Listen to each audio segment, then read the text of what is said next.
Eh bien, ces messieurs, dames, bonjour, c'est Cad, bienvenue dans cette nouvelle petite vidéo vlog où je vais tout simplement vous parler de ce que j'ai vu et lu depuis quelques jours, enfin une sorte de réaction un peu à froid, parce que j'ai laissé quelques jours, quelques heures en tout cas, le temps de reposer un peu l'information et puis que je puisse en disserter un petit peu avec vous. Tout d'abord, j'espère que vous vous portez comme des charmes, et comme des charmettes, et que vous avez la paix chez vous et en votre cœur et conscience. Pour ceux qui ne me connaissent pas, ou celles qui ne me connaîtraient pas, je m'appelle Cad, j'ai 39 ans, je fais du reviewing musical sur cette chaîne, je parle de jeux de société aussi, mes deux passions premières, mais j'aime beaucoup la culture et toute forme de culture, du moment qu'elle est soutenue par une forme de partage et de paix, et je suis très intéressé sur les questions politiques et civilisationnelles, religieuses notamment, etc. Et donc là, aujourd'hui, on parle de ce que j'ai vu, à savoir, vous savez, cette machine qui défile dans les rues de Toulouse, ou plutôt ces machines, puisqu'il y a la reine Scorpion, je crois, hein, alias Lilith, et puis Baal, qui a un nom un peu commun, qui désigne effectivement un ancien dieu de la région mésopotamienne et acadienne,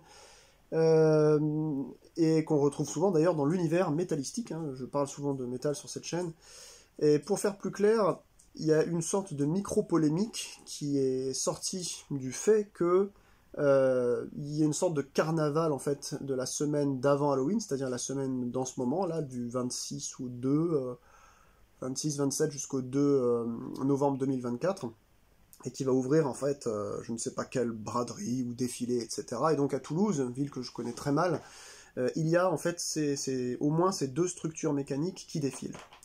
Il y a eu des dossiers sur Europe 1, je crois, Huffington Post, et puis je suis tombé aussi sur la vidéo de ce fameux, comment il s'appelle, le père ou le frère Paul Adrien, qui est un youtubeur, en tout cas un vidéaste, créateur de contenu autour de la religion chrétienne, au sens large, qui fait des contenus assez qualitatifs. Moi, il m'arrive de le regarder régulièrement, au même titre que je regarde Rachid El-Jai pour tout ce qui est islam, etc. Ou d'autres, hein. D'ailleurs je dis celui-ci parce que je sais que quand il s'appelait encore Abou Defa, il était connu pour avoir dit que écouter de la musique, c'est se transformer en cochon.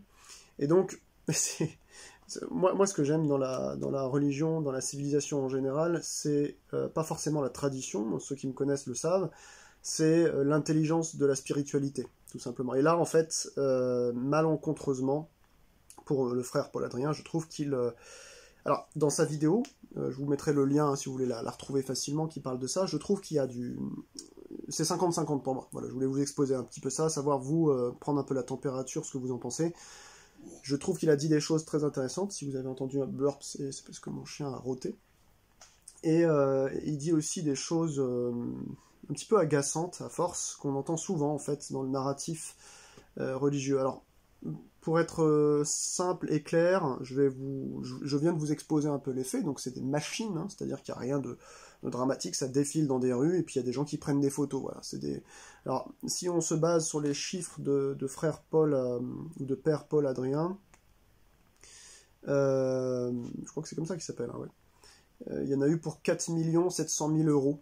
Bon, sauf qu'il ne fait pas le détail, et moi qui connais un petit peu Nantes, je sais que donc ça provient des machines de Nantes, hein, sur l'île de Beaulieu, de souvenirs, qui est un endroit remarquable, avec Pierre et François, deux personnes qui sont relativement intéressantes, qui ont créé finalement cet univers de mécanisation qui s'exporte à l'étranger. Il y a des structures qui partent au Japon, en Chine, enfin vous voyez, ils envoient un peu partout dans le monde des trucs assez formidables, dont Hellfest d'ailleurs se sert notamment pour la déesse, là, enfin la succube des enfers, Lilith, là. Et puis donc dans les critiques finalement, ça et là, y compris celle de frère Paul Adrien, on retrouve un peu le gloubi-boulga habituel du oui, on sait que les métalleux sont pas des satanistes, mais quand même, ils font quand même leur chou gras sur une sorte d'expectoration, on va dire, de l'ordre via le spectre religieux, et donc voilà pourquoi ils s'en servent. Donc ça, moi, je suis d'accord avec lui, j'en ai toujours parlé de ce truc-là. Je trouve que, peut-être que je pourrais même aller encore plus loin que lui, je pense que il n'y a pas de milieu avec plus de religiosité que celui du métal au niveau de la musique. Je pense pas. Je pense pas que ça existe. Ou alors si, peut-être, mais dans les sociétés très traditionnelles, avec de la musique trad folklorique. Mais encore.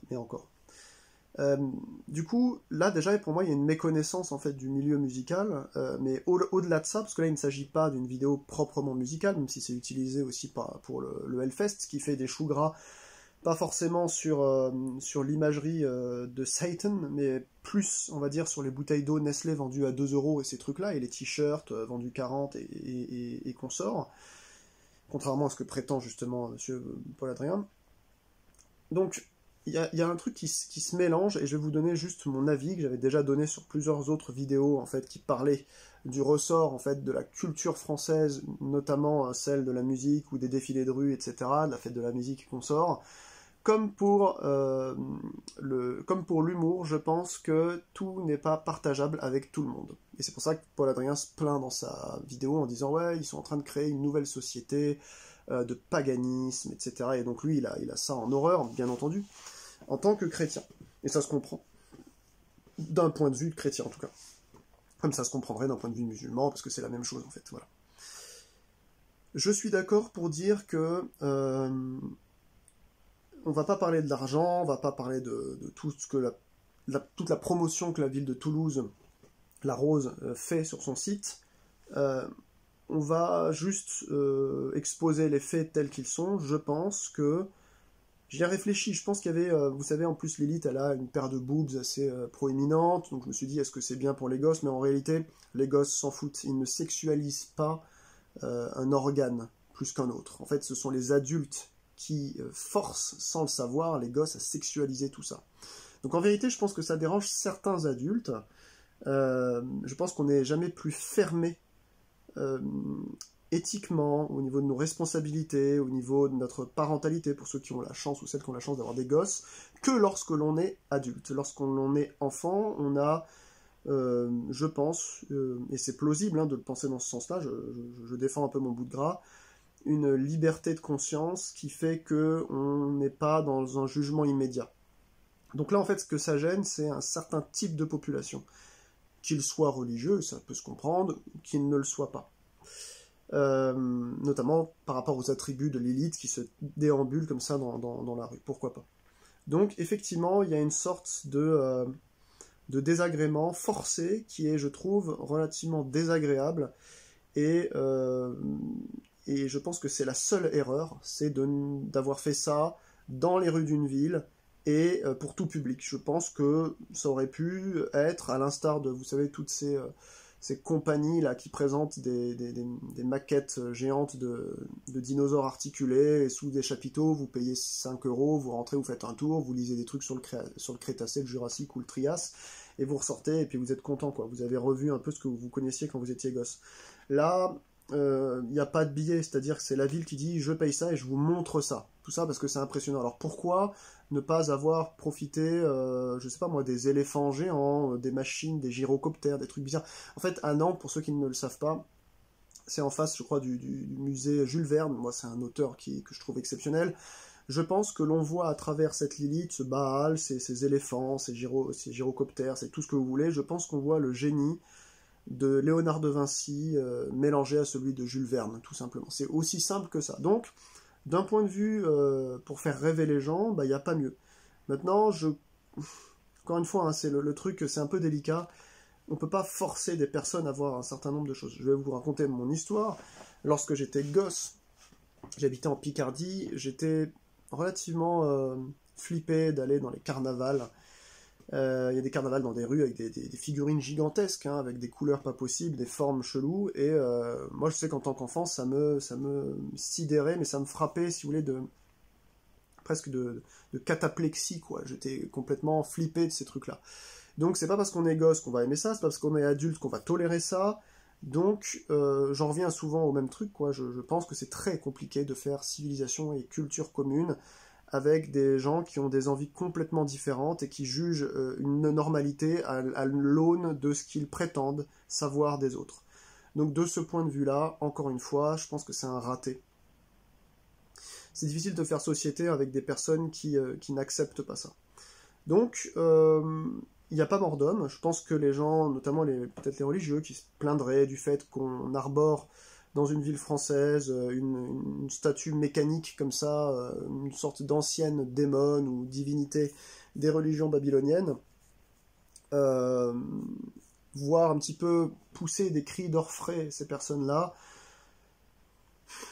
me dérange un peu parce que je m'associe un peu à elles, dans un sens, je n'aimerais pas être choqué moralement, mais ce qu'il y a de très amusant dans cette histoire, c'est que eux prétendent être choqués de ça, mais ne sont absolument jamais choqués du ratissage des fonds marins pour manger le poisson le vendredi, par exemple. C'est-à-dire qu'on tue la vie systématiquement pour des histoires religieuses ou parce qu'on considère que les poissons n'ont pas d'âme ou je ne sais quelle bêtise. Et du coup, pourquoi nous on en aurait une âme et pas eux? Et du coup, pourquoi on serait les seuls à en avoir? Ou pourquoi eux auraient une âme moins bonne? Enfin, en fait, il y a des choses qui finissent au sang de manière grave, c'est-à-dire qu'il y a des exploitations, ce qu'on appelle des zoocides de l'être humain sur la planète. On extermine des animaux, on bousille des végétaux, on exploite comme des forcenés et comme des ressources, prétextant en fait qu'on est la créature de Dieu la plus parfaite, les autres créatures de Dieu qui n'ont pas de corde vocale pour gueuler en fait et pleurer les larmes de la création. Donc ça par contre, jamais ça ne vient sur le tapis. Moi je parle régulièrement avec des gens qui sont très religieux, c'est-à-dire qui sont des pratiquants plus que moi, et je suis sidéré à chaque fois par c'est-à-dire cette manière qu'ils ont de beauté en touche, sans beauté en touche vraiment, à savoir, pour moi c'est ce qu'on appelle typiquement de la dissonance cognitive, quoi. Vous dites faire le bien, mais vous considérez en fait que l'être humain étant l'étalon normé en fait de Dieu le plus haut, tout ce qu'il y a en dessous en fait n'a strictement aucune importance. Donc tous les jours que Dieu fait, justement, excusez-moi de l'expression, y a des personnes qui ont beau dos de critiquer en fait cette statue qui apparaît au Hellfest ou dans les rues toulousaines là, de Lilith, mais exploitent à volonté et ad nauseam en fait les porcs pour en faire de la charcuterie, les vaches pour en faire du lait ou des steaks, les poissons et autres calamars, poulpes et tout ce que vous voulez. Et donc moi ça me rend, enfin ça me sidère quoi, ça me sidère de bêtises en fait, tout simplement. Donc si en fait ces gens étaient aussi cohérents, ils diraient bon bah nous on est pour la paix. Je vois sur la chaîne de frère Adrien là que Paul Adrien là que il y a à la fin à chaque fois il dit puis il a un logo pour l'amour ou quelque chose comme ça. Bah montre-nous l'amour alors dans ce cas-là, montre-nous tous les textes qui englobent les êtres vivants dans leur intégralité pour nous montrer en fait comment on peut vivre l'amour sur cette planète. D'un autre côté, vous avez juste les amateurs d'art et d'ingénierie qui arrivent en extase devant ces figurines géantes, non pas parce qu'ils sont, je sais pas moi, intéressés pour voir en tant qu'œil un peu concupiscent et libidineux une paire de loches gigantesques, mais simplement parce qu'ils voient effectivement une motorisation, voilà, un char avec des chenilles, des yeux qui s'ouvrent et qui se ferment, enfin c'est impressionnant d'un point de vue d'ingénierie, quoi. Donc, qui est dans le tort? Qui est dans le faux? À qui la faute? Est-ce que c'est si grave que ça dans un pays laïque de montrer de la mythologie ancienne? Pourquoi est-ce que, par exemple, l'Égypte ça va, mais pas les Babyloniens? Enfin, vous voyez, il y a toutes ces questions-là, en fait, qui se démarquent. Et là où je finirai un petit peu, mais c'est pas trop sur les statuts, mais c'est surtout sur les youtubeurs, les vidéastes, surtout comme Paul Adrien. Encore une fois, moi je l'écoute des fois, je trouve qu'il a des avis sensés, qui se défendent, c'est intéressant, on en apprend toujours hein, sur des vidéastes comme ça, mais il y a quand même quelque chose qui... Excusez-moi, il y a le chien derrière, il va aller à sa place, excusez-moi, voilà. Toujours des avis sensés, mais il y a quand même un certain nombre de paramètres, moi, qui me chagrinent.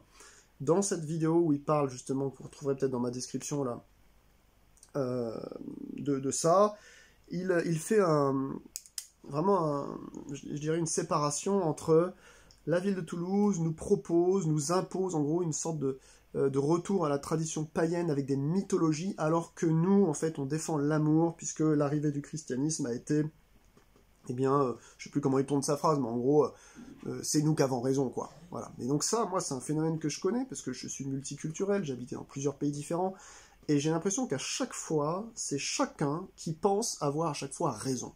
Donc là, on peut arrêter directement en se disant qu'il y a automatiquement, si tout le monde dit avoir raison, je pense que vous êtes d'accord, c'est qu'automatiquement,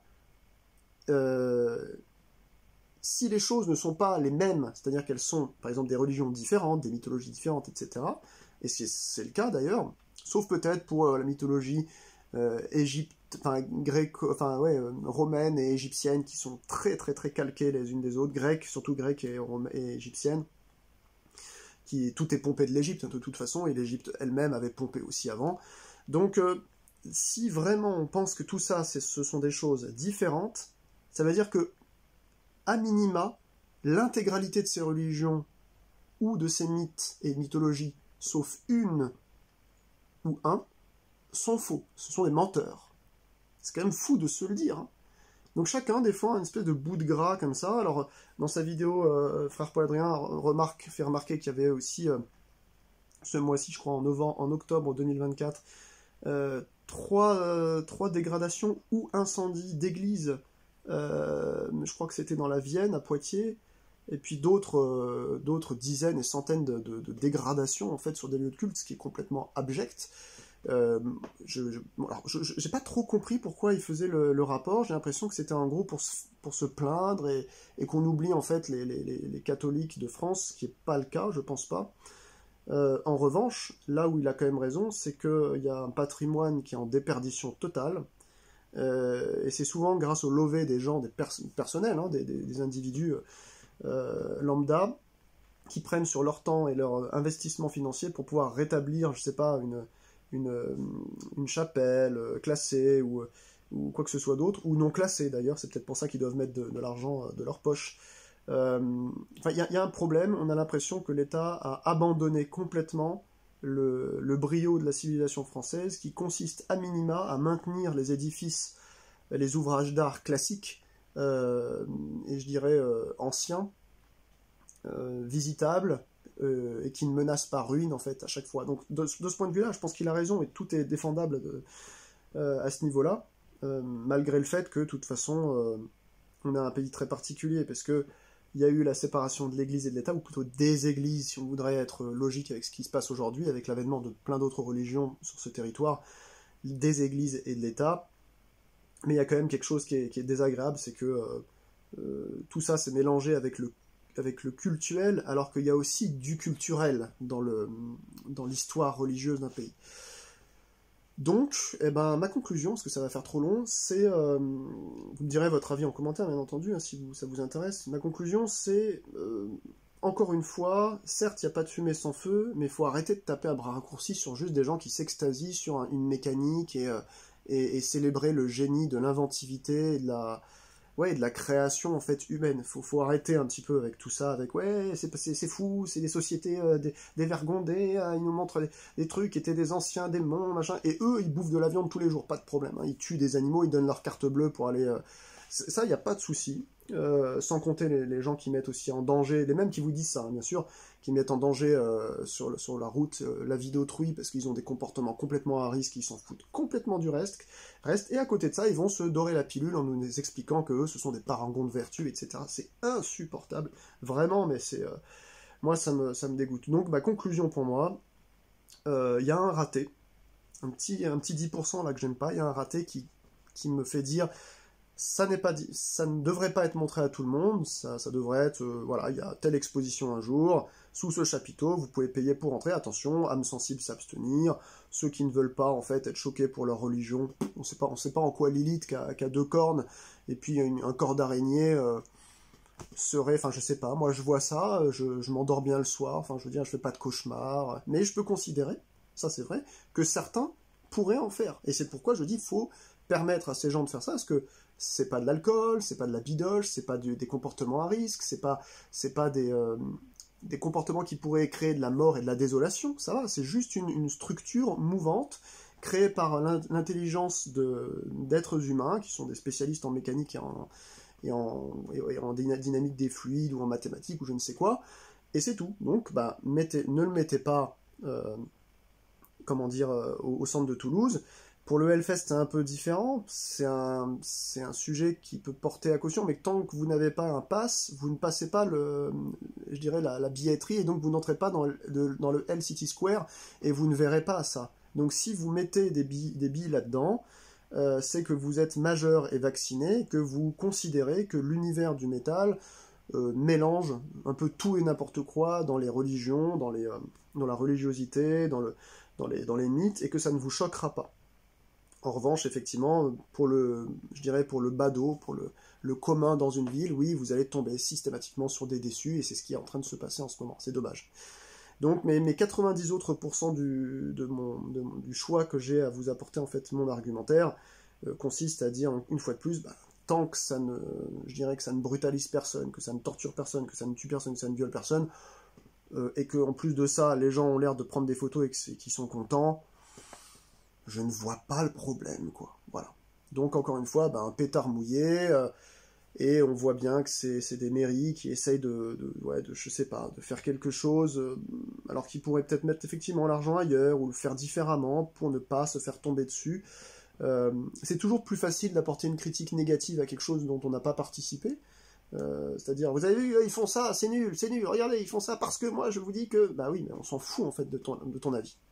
Je veux dire, la Terre continuera à tourner autour du Soleil, et le Soleil dans la galaxie, et la galaxie elle se déplacera tout le temps, qu'on ait ton avis ou pas. Donc voilà. Et effectivement, eh bien, c'est source de déception pour bien trop de personnes, parce qu'ils se sont mis dans le crâne qu'effectivement, voilà, ils ont des préceptes, et ils ne peuvent pas considérer que, je sais pas, juste, c'est une figurine, quoi.